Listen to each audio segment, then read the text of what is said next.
We welcome today Dale Shreiner. He's the organizer of the Lancaster APBA tournament. Of course, Lancaster is the spiritual and former physical home of the APBA game company. Dale, welcome. Thank you for your time today. Thanks for having me. It's a pleasure and an honor to be on this show. So tell us the requisite question. Tell us about your APBA life. How did you start in the game? Well, I'm pretty recent to the game. I started playing about where I bought my first set. Actually, I had my wife buy me my first set about 7 years ago.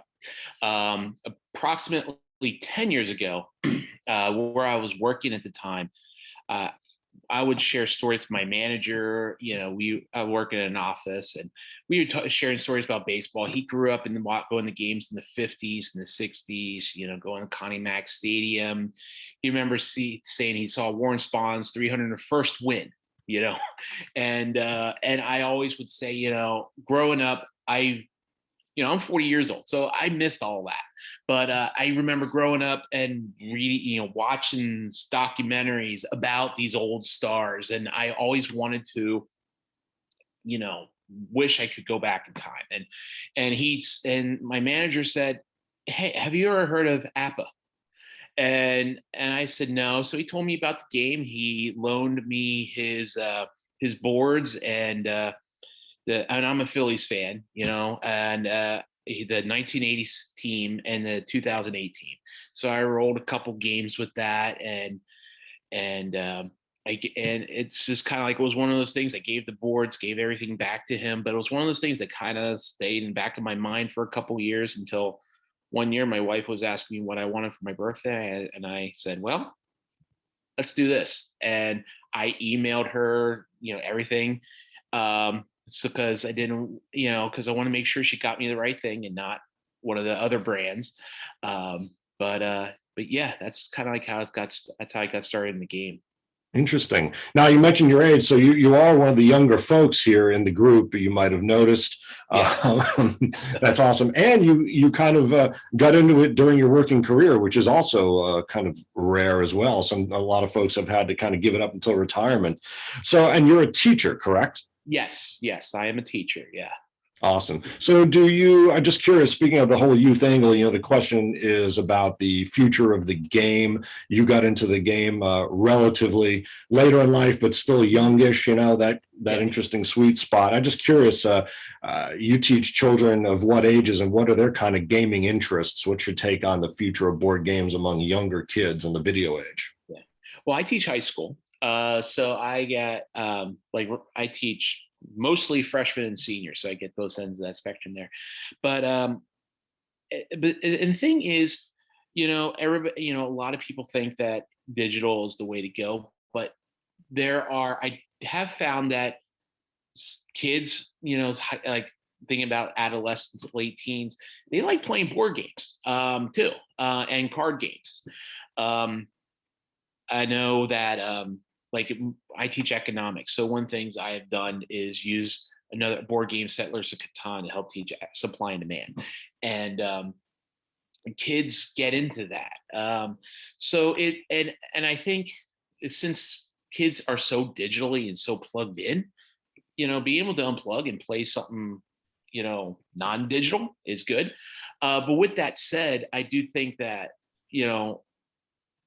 for, the digital interface, like I think of APBA Go or anything like that, is a good way to kind of get kids introduced to, these, to the simulations, and then say, well, here you could do the digital, which is, or the card and dice, which is more, or you have the more structured computer software games too. So I do think something like APBA Go is a good way to kind of introduce them. But, if you want to get more into it, then you have the other options, the computer options or the cards and dice options. What are kind of could you characterize the differences? I've played Madden, of course, and, grew up with the little handheld games. Yeah. And, what is kind of, to you, the difference in the feel, say, from setting up the video, booting the system and all that good stuff to, just kind of whipping out a couple of card sets and playing?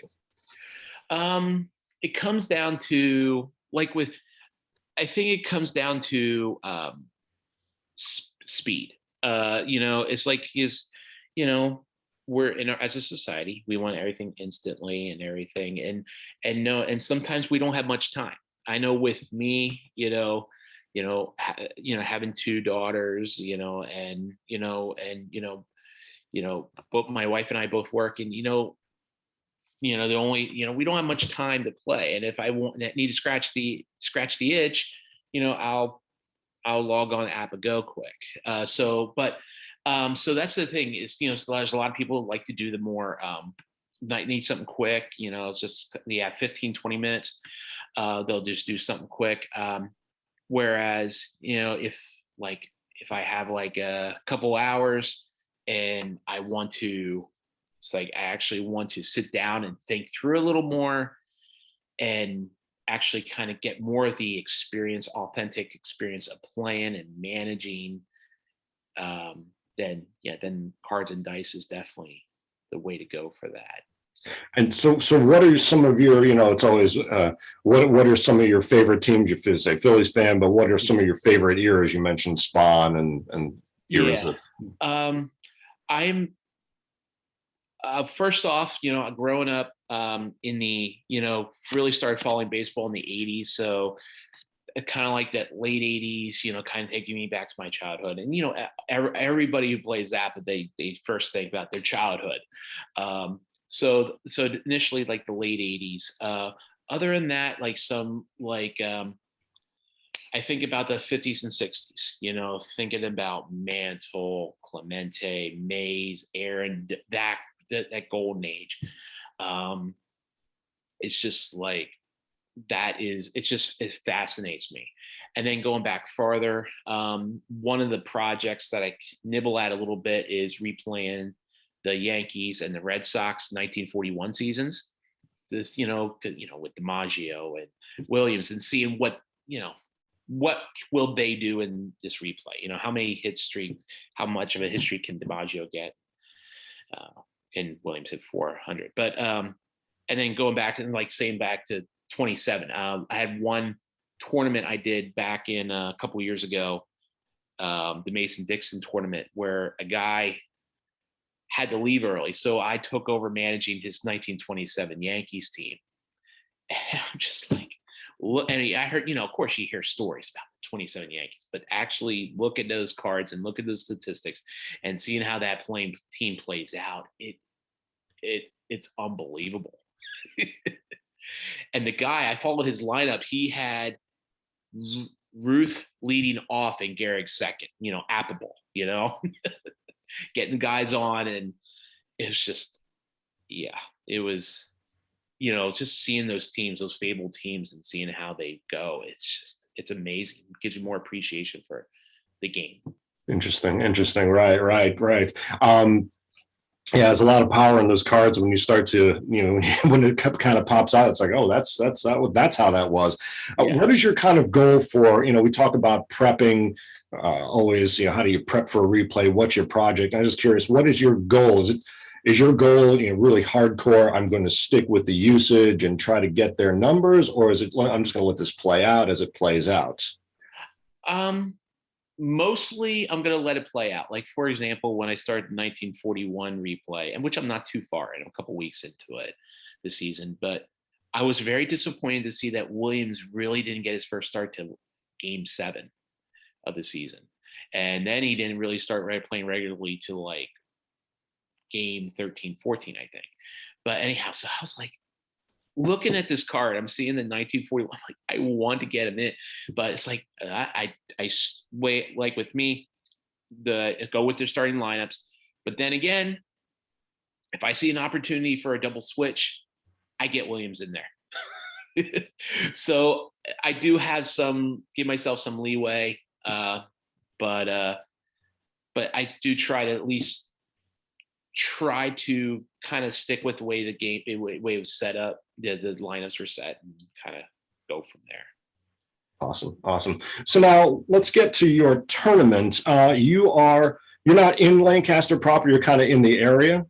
Yeah, I'm just outside of Lancaster. I'm in Lancaster County. I'm in Mountjoy. That's where I live, and so the tournament this year is just more. It's kind of in between Mountjoy and Lancaster City. Yeah. As you were growing up, I know you learned about APBA from a colleague, but did you hear being in that area, or see, if you go out to a garage sale or something, or in the used whatever thrift store, did you see APBA stuff around? Do you get a sense of APBA? Not really. Uh, yeah, every once in a while I hear something come up. I didn't really hear anything like in the media or anything local media, but so but when my manager introduced me to it, it's like, what? I think I remember hearing something about it. But it's kind of like just something passing. But yeah, but that was it. I mean, yeah, it wasn't like a huge, at least somebody who grew up in Lancaster County. It never really, maybe because my generation, I never really, was too aware of it. Sure. Yeah, that makes sense. So how long has your tournament been ongoing? Well, let's talk about some of your rules, some of the tips that you might have, and how you got it going. Why, what was your impetus? Okay, so the reason I wanted to get it started, so it was about a year after I started playing. I really wanted to do a tournament. So I'm hearing a lot of stuff on social media about the tournaments and stuff, and I sent a message out asking, hey, is there any tournament around Lancaster? Because I thought if there's going to be a tournament, you would think there'd be around Lancaster City, or the home of it. And they said no, but if you put something together, I'd be interested in it. So me, being a teacher planner type guy, I'm like, well, let's try it. So I kind of picked the brains for some other tournament directors and put something together. And so I started it. I started it. This is going to be the fourth tournament this year. Of course, it was postponed from last year. So it was about 5 years ago is when we had our first one. And I tried to come up with some different themes for each year. First one was kind of, since I didn't know what I was doing too much, I kind of kept it simple. But other years I've done some themes like lovable losers, teams below a 500 winning percentage, World Series losers. And this year's it is wait till next year. So teams that missed the playoffs.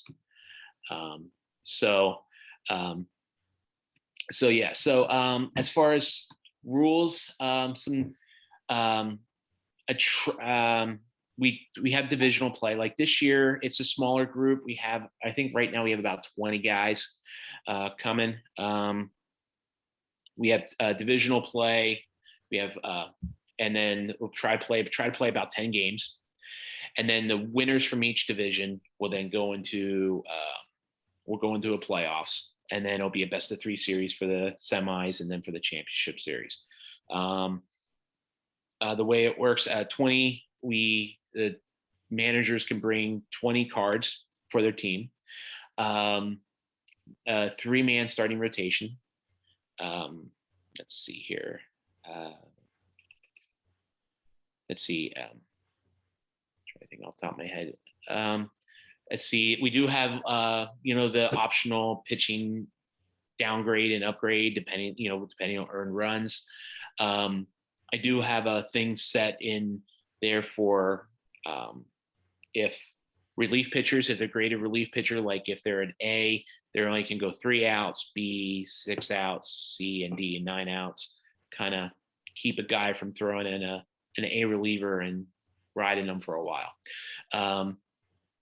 But that's kind of the basic stuff that we do this year, have in place for this year. Yeah. Awesome. So you're allowing folks, you set the theme and they just pick the teams. Do you kind of vet the teams? Yeah. They'll tell me they'll send me what team they're going to go with, and then and I just double check to make sure it meets the criteria. And I ask them that if they don't have the stats in the cards, bring bring a printout from like Baseball Reference or something. Nice thing about the new format with the baseball cards has stats all on there, so you can easily tell that they belong there. But yeah, that's basically it. They just tell me what they're going to bring, and then I just make sure it's good. And everybody does a good job of, nobody tries to cheat the system or anything. So Interesting. There was a question on one of the Facebook pages about malfeasance or misfeasance in the in the league play and maybe tournament play. So that's good that people are on the up and up there. What's your attendance been like from year one to now? Year one, we had about 28, which I was very surprised by. Year two, we got up to 48, which I was really stunned by. Then year three, we actually moved it to a church in Millersville, and we got up to 54, I think. And one thing was awesome, but on the other hand, I was very overwhelmed by that. So, because I also like to play in it, and then playing it and running this standing, it was a lot. So I was very, on one hand, and the little silver lining from COVID last year has had an extra year to kind of reset and refocus. And like I said, this year we got about 20, which it's good because I had to set the limit this year to 24 because we have a smaller venue this year, and plus with COVID and stuff, some people are still cautious and stuff. So. But that's healthy. Yeah, that brings up an interesting point that, time management. Did you ever deputize anyone for your that big when you went to the church, or was it just kind of like you had to, juggle all the balls yourself? I did most of it. There's a couple guys that would help out, either helping with like printing out materials ahead of time, or when we get there, they'll say, "Hey, do you need me to do anything?" And I was like, "Yeah, sure. Can you do that?" So, and that's the thing is with the crew is this community is they really want to help out. So while they do want to come and play, they do want to help make it easier, because they do appreciate the coordinators for these tournaments. They appreciate all the work they put into it. So, they do want to help give back in any way that they can to make it the day easier for everybody and more enjoyable. Yeah, it's interesting. I was asking rather slyly, how long does it take to roll a game? And, being, we're the football club, but, about time in the games and speaking about people appreciating, I think just as you say, you try to sneak in a little gaming here and there, but really when you get into that tournament environment, you're kind of letting loose and you can really just roll and roll. You don't get that kind of, you don't feel maybe rushed, I suppose. How is it your tournament, 1 day or 2 day? It's 1 day. Okay. Yeah. There are some things that sometimes that some situations came up where you would have some guys who like take their time and roll, like to talk and roll, and something I'm doing a little different this year is I'm trying to, and this is I got some got some feedback back from other years, is that players is when you do individual round, you play 2 game series, so back to back against the same opponent before moving on to the next opponent. I'm setting a time limit for like 1 hour, which 1 hour is plenty of time to roll a basic baseball game, 2 baseball games. But to just to say, okay, we have to hit this goal, because there's guys who will want to take their time.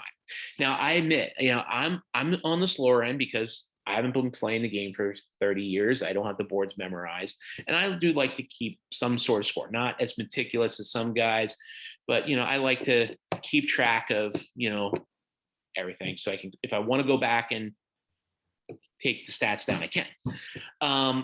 But so this year we're going to put that in place, that kind of like those time limits in place to kind of help expedite it. But then on the other hand, sometimes there are some guys and that sometimes you just got to remind them, okay, let's slow down just a little bit, because they're like, boom, boom. Okay, that's, they're just going one roll to the next because they know everything. They've memorized everything. So, but what is the age range roughly of your players? I mean, do you have some of those real veterans there and some more on kind of your side, a little newer to the game? Yeah, we got everything. We have we got some guys in their 70s and everything down to people my age, and we got some kids. We have had some kids participate. Like I see on your podcast, you have Giles Tybalt on sometimes, don't you? Oh, yes. Yeah. But his daughters has played Nice. and the Wicks family, that's multi-generational thing there, and the Silvis family out from Pittsburgh area. So you do have multi-generational thing, and we've had 1 or 2 years we've had Skeet Carr stop by, and so so you got it's awesome. You get everything. So that's tremendous. That's awesome. Yeah, Skeet is an awesome guy. That's speaking of travel, do you travel to other folks' tournaments in the area? I imagine maybe Ohio as well. I've gotten to a couple. I know there's like the Mason-Dixon tournament. That's the one that's probably the closest for me. I was down there 2 years ago, and now the one last year got rescheduled. But it's this year. It's going to be in Gettysburg, which is like an hour from me where I live, so it's pretty nice for me. I would like to get out to Slippery Rock at some point. That's another one that I would really like to get out to, but being my age and having a family, it can be difficult to do all that, but that's the motivation to stay healthy so I can retire at a good age so I can get to enjoy this stuff more. That's right. APBA is the ultimate goal. Yes. Have you been to the Alpharetta tournament? I have not. That is, it's another one of those things that I would like to get to, and it's one of these. Maybe as a teacher, has some freedom during the summer. Maybe I can persuade the family to go down with me. Speaking of time frame, now your tournament will be what day? July 17th. Coming right up, and you have 4 slots left. Yes. Yeah. So depending on when you post this, if there are people who are interested, you can put my email address in the podcast show notes, and they can reach out to me. Definitely. Excellent. Awesome. Back to your APBA personal life. What is your collection like? Bigger than my wife would like. But I can't think off the top of my head how many sets I got. I think I got about 12 season sets. I got about the first set my wife got me. That was the Bats 2 set. So I kept that. And I have about approximately 75 individual Phillies team sets. So I'm about halfway to all of them. But yeah, I got everything for season sets. I got the 1883 set because gotta play those Quakers, and they are really bad. And then everything up to, it's a lot of the big sets like 27, 41, 57, 80 because that's my birth year and the Phillies won the series that year. 72 because Steve Carlton carried the team that year. It's I kind of like all over the place. I kind of try to get some from each decade to kind of get a flavor for it. Nice, awesome. Just lastly here, overall, what would you say about the impact of APBA on your life as a hobby? It's a great way to just forget about life for a little bit. even if it's just for like an hour, just to kind of escape the stress, and the craziness, and even on social media. The social media sites are really good for, we're all on the same page. It's like we come here to forget about, all the craziness in the world. And that was one thing. There was a couple of years ago, or actually, yeah, last year during COVID, there was a period of time. It's like, I just want to get rid of Facebook, but then it's like, but then I'll be missing out on APBA groups. So I kept it for that. But as far as playing the game, yeah, it's just forgetting about the now, the stresses of now, and kind of going off into some fantasy world, and kind of tapping into a passion of mine, which is baseball. And as a social studies teacher, history is another passion. So this combines both. So yeah, that's the role APBA plays in my life. Awesome. Awesome. Dale, thank you so much for your insights here. Thank you for creating a great tournament and sustaining it. And folks, he's got 4 slots left. We'll post this quickly. July 17th, the home of APBA, Lancaster. Dale, thank you so much, sir. Thank you for having me. It was a pleasure.